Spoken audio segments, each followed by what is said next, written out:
the flood that we had recently was 1 in 248 years event. And as things are changing and we're going to have once in a century events happening more often. So as a state, we understand that. But this flood definitely caught us off guard. It was a flash flood. In greater parts of the city, we had more than 6 foot water. And it was the first time that we had to handle floods. As a state, we've handled cyclones and we have expertise in that.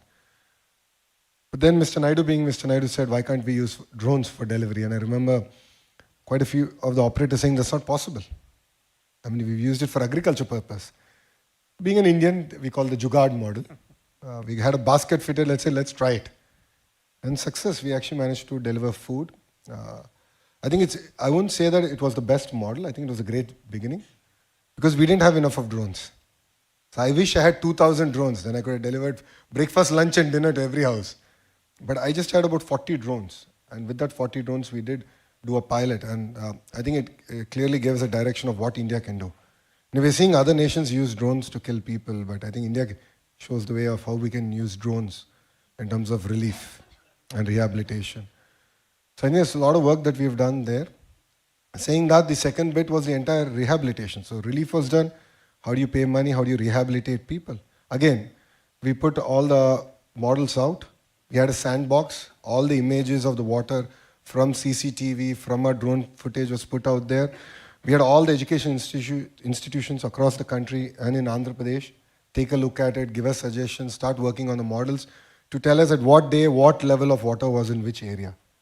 So based on the amount of water outflow to the terrain, to where it's getting discharged, we could understand that better. So our rehabilitation, the money we were giving, it was amazing. We did this entire thing. 15 days after flood water receded, we doled out the money. And it was all done through online. Online because thanks to Aadhaar, every bank account is connected. So we were able to marry technology in that sense much better. But saying that, I think it's very important to go back to the field. And that's something that Mr. Naidu used to do every day in the evening. So he would go out for 4 hours, waist deep water, jump in, understand, did things get delivered or not? Then feedback would come to us. I was manning the control room. So he would say, okay, food didn't get delivered in this house on this lane. And here's the lat long. And then we had to send the food. So I think that's always required. I think you need a feedback loop. The human loop is always required on how much of a technology you might have. So I believe we have a model to handle such crisis, not only for Andhra, but for the nation. And one task we have taken up as a state is we'll get about 2,000 drones in the agriculture sector.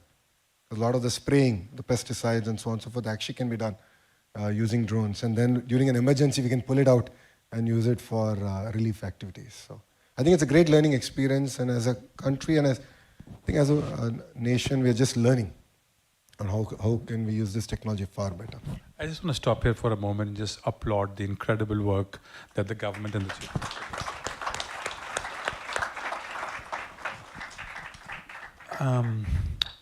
next to a brighter subject, Amravati project, something that I know the Honorable Prime Minister, Chief Minister is very, very passionate about.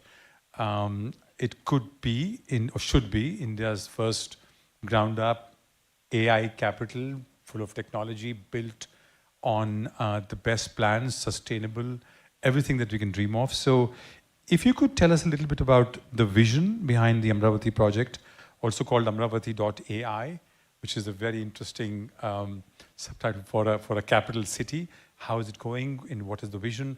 Because investors would really like to understand that.